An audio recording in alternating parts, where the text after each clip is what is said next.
আসসালামু আলাইকুম। আশা করি সবাই ভালো আছেন। আজকের ভিডিওতে আমরা আলোচনা করব যে কিভাবে আপনি ২০২৫ সালের মধ্যে একজন ডেটা সায়েন্টিস্ট হতে পারেন। ২০০৮ সালে ডেটা সায়েন্টিস্ট টার্মটি প্রথমবার ব্যবহার করা হয় এবং এরপর হার্ভার্ডের একটি আর্টিকেলে এই রোলটিকে মেইনস্ট্রিম নিয়ে আসে। গত ১ দশকে ডেটা সায়েন্টিস্ট হয়ে উঠেছে সবচেয়ে জনপ্রিয় ক্যারিয়ারগুলোর মধ্যে একটি। আমি কয়েক বছর ধরে ডেটা অ্যানালিস্ট এবং ডেটা সায়েন্টিস্ট হিসেবে কাজ করে আসছি। যদি আমি প্রথমবারের মতো কোনো কিছু শুরু করতে যাইতাম, তাহলে আমি অবশ্যই ডেটা সায়েন্টিস্ট এই রোলটিকে বেছে নিতাম। তাই আজকের এই ভিডিওতে আমি শেয়ার করব ২০২৫ সালে ডেটা সায়েন্টিস্ট হওয়ার সম্পূর্ণ রোডম্যাপ। আপনি যদি বর্তমান জব মার্কেটগুলোর দিকে তাকান, শুধুমাত্র যদি আপনার কোডিং স্কিল থাকে, তাহলে সেই কোডিং স্কিলটা যথেষ্ট নয় বর্তমান জব মার্কেটটাকে গ্র্যাব করতে। আপনাকে আলাদা হতে হবে। আর এই ভিডিওটি আপনাকে সেই আলাদা হওয়ার জন্য কিছু টিপ প্রদান করবে। তো প্রথমে জেনে আসি যে ডেটা সায়েন্টিস্টরা কী করে? ডেটা সায়েন্টিস্ট মূলত ডেটা নিয়ে কাজ করে, ইনসাইট বের করে, প্রেডিক্টিভ মডেল বিল্ড করে এবং কোম্পানিগুলোকে কমপ্লেক্স প্রবলেমগুলো সলভ করতে সহযোগিতা করে। ডেটা সায়েন্টিস্টরা অ্যাডভান্স অ্যানালিটিক্স এবং মেশিন লার্নিং টেকনিক ব্যবহার করে এই ধরনের বড় বড় প্রবলেমগুলোকে বা কমপ্লেক্স প্রবলেমগুলোকে সলভ করে ফেলে। এই ভিডিওতে আমি আপনাকে ৬টা স্টেপ শেয়ার করব, যেগুলো ফলো করে আপনি ২০২৫ সালে একজন ডেটা সায়েন্টিস্ট হতে পারেন। Step number 1, data science landscape বোঝা। ডেটা সায়েন্স একটি বিশাল ফিল্ড, নিঃসন্দেহে একটি বিশাল বড় ফিল্ড, এবং এই বিশাল বড় ফিল্ডের মধ্যে অনেকগুলো রোল আছে, যেমন machine learning engineer, AI engineer, productive analyst, statistics ইত্যাদি।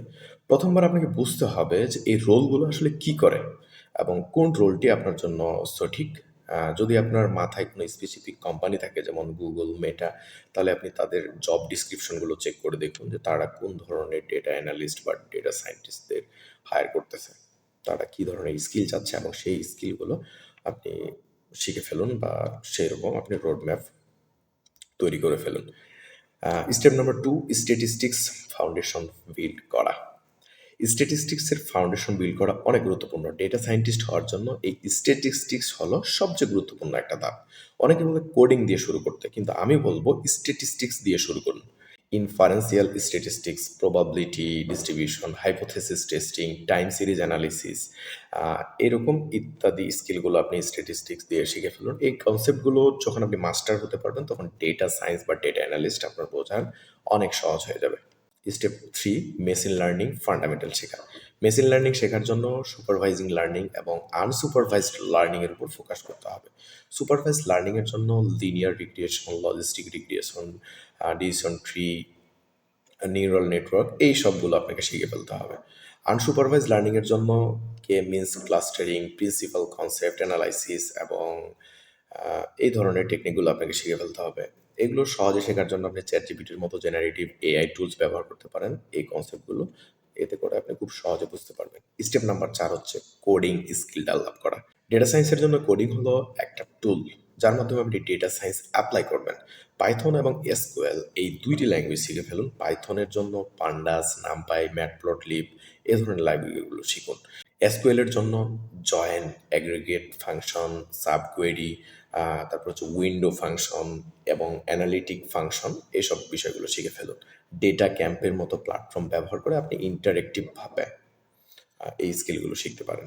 স্টেপ নাম্বার 5, টুলস এবং প্রজেক্টের হাতেখড়ি। পাইথন এবং এসকিউএল ছাড়াও জুপিটার নোটবুক, গুগল কোলাব, গিট ভার্সন কন্ট্রোল শিখুন। জেনারেটিভ এআই টুলস এবং অটো এমএল টুলসের সাথে আপনি পরিচিত হতে পারেন। প্রজেক্ট করার সময় ক্যাগেল, গুগল ডেটা সার্চ থেকে ফ্রি ডেটা সেট ব্যবহার করতে পারেন। এবং রিয়েল লাইফের প্রজেক্ট করার জন্য আপনি আপনার ক্রেডিট কার্ড হিস্ট্রি নিয়ে মেশিন লার্নিং প্রজেক্ট তৈরি করতে পারেন, বা চ্যাট জিপিটি ব্যবহার করে আপনি প্রজেক্ট আইডিয়া নিতে পারেন, ব্রেইনস্টর্মিং করতে পারেন। মূলত হচ্ছে টুলস ব্যবহার করে আপনি প্রজেক্টগুলো করবেন। যখন আপনি এই প্রজেক্টগুলো করবেন, তখন ডেটা সায়েন্সের আরও ডিপ লেভেল আপনি বুঝতে পারবেন।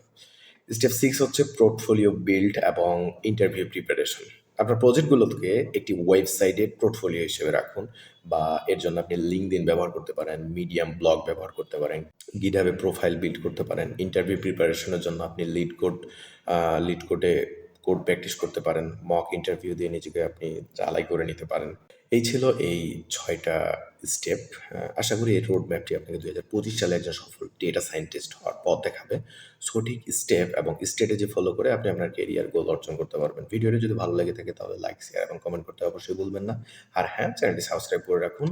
আপনার এই ডেটা সাইন্স বা ডেটা অ্যানালিস্টের শেখার জার্নি আরও সহজ করতে আমাদের সাথে থাকুন। ধন্যবাদ। দেখা হচ্ছে পরের ভিডিওতে। আল্লাহ হাফেজ।